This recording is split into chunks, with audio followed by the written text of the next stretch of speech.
എല്ലാവർക്കും നമസ്കാരം. ഇന്നത്തെ ബൈബിൾ റീഡിങ്, പകൽ വാഴേണ്ടതിന് വലിപ്പമേറിയ വെളിച്ചവും രാത്രി വാഴേണ്ടതിന് വലിപ്പം കുറഞ്ഞ വെളിച്ചവുമായി രണ്ട് വലിയ വെളിച്ചങ്ങളെ ദൈവമുണ്ടാക്കി. നക്ഷത്രങ്ങളെയും ഉണ്ടാക്കി. ഭൂമിയെ പ്രകാശിപ്പിപ്പാനും പകലും രാത്രിയും വാഴുവാനും വെളിച്ചത്തെയും ഇരുളിനെയും തമ്മിൽ വേർപിരിപ്പാനുമായി ദൈവം അവയെ ആകാശവിതാനത്തിൽ നിർത്തി. നല്ലത് എന്ന് ദൈവം കണ്ടു. സന്ധ്യയായി, ഉഷസ്സുമായി. 4-ാം ദിവസം.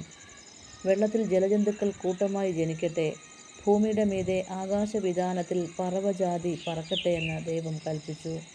ദൈവം വലിയ തിമിംഗലങ്ങളെയും വെള്ളത്തിൽ കൂട്ടമായി ജനിച്ച് ചരിക്കുന്ന അതത് തരം ജീവജന്തുക്കളെയും അതത് തരം പറവജാതിയെയും സൃഷ്ടിച്ചു.